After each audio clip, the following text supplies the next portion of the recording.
Ministro, hoje o senhor foi exonerado para ir ajudar o governo lá na votação da medida provisória, nem deu tempo, porque a medida acabou caindo. E uma das tantas conclusões importantes que a gente tirou desse episódio foi que a base do governo no Congresso Nacional está muito deteriorada e está aquela que sobra, ainda assim, com um grau de flexibilidade para votar com o governo ou não muito forte.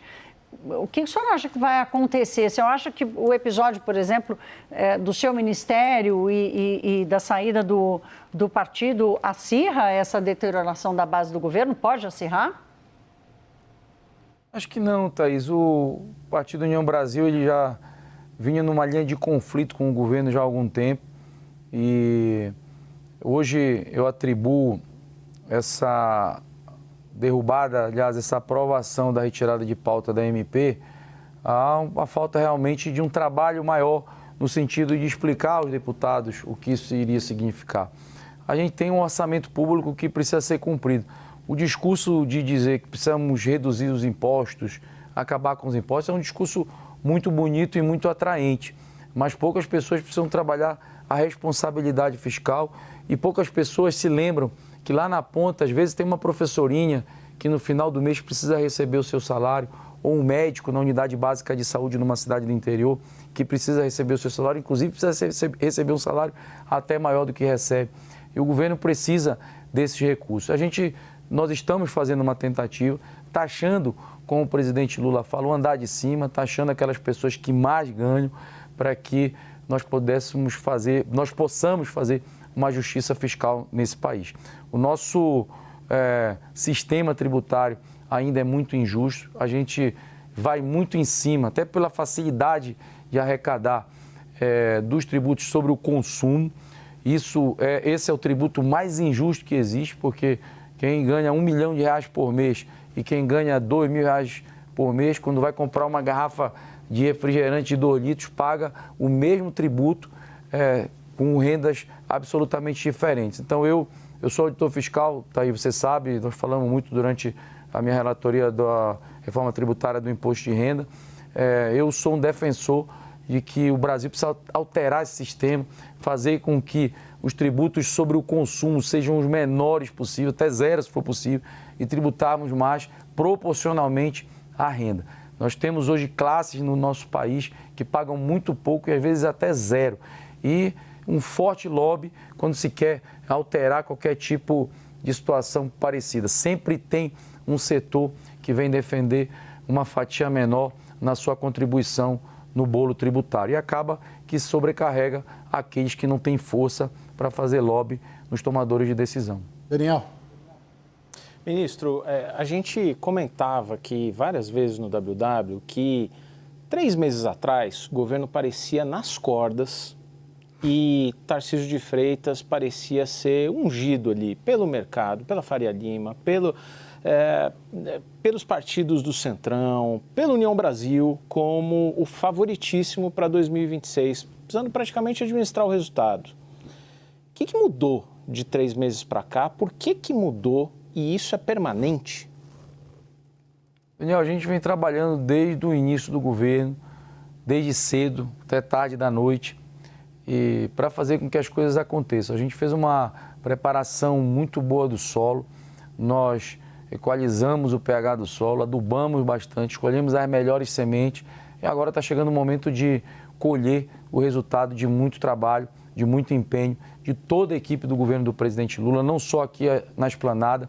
Eu quero aqui fazer um justo e merecido agradecimento a cada servidor público federal que tem se dedicado a esse governo, que tem trabalhado pelas pessoas em todo o país e que está vendo com que as coisas aconteçam. Não é só o turismo que está batendo recorde, não.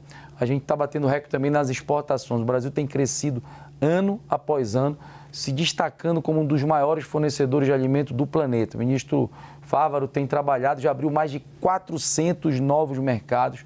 O agronegócio deve agradecer muito ao ministro Fávaro e ao presidente Lula. O ministro Renan Filho tem trabalhado muito para melhorar a qualidade das nossas estradas federais e a avaliação entre bom e ótimo das estradas federais aumentou consideravelmente. O ministro Silvio Costa Filho tem atuado firmemente para requalificar praticamente todos os aeroportos do Brasil ou já foram reformados ou estão sendo ampliados e reformados, portos da mesma forma. Todo o nosso governo, não vou continuar falando dos ministros porque não vai dar tempo no programa e nem das ações, mas o fato é, ainda tem muito mais coisa para vir daqui para o fim desse ano e daqui para o ano que vem. Então, os adversários, aquelas pessoas que torcem contra, aquelas pessoas que não querem ver o bem do Brasil por questões eleitorais, porque almejam ter o governo federal, ganhar as eleições, podem dando o braço a torcer, porque ainda tem muito mais coisa por vir. Até o Trump já está vindo procurar amizade com o presidente Lula, imagina os outros. Foi mais erro da oposição? Eu acredito que a gente tem trabalhado muito. Geralmente, quando eu trabalho muito, Daniel, as pessoas dizem que eu tenho mais sorte. Então, vamos colocar na conta aí que foi erro da oposição, mas a gente tem trabalhado muito e as coisas têm funcionado no país. Ministro, o seu partido, né, o senhor ainda está no União Brasil, está no governo Tarcísio de Freitas, está no governo Ratinho Júnior. O senhor vê as chances da oposição contra o Lula ano que vem?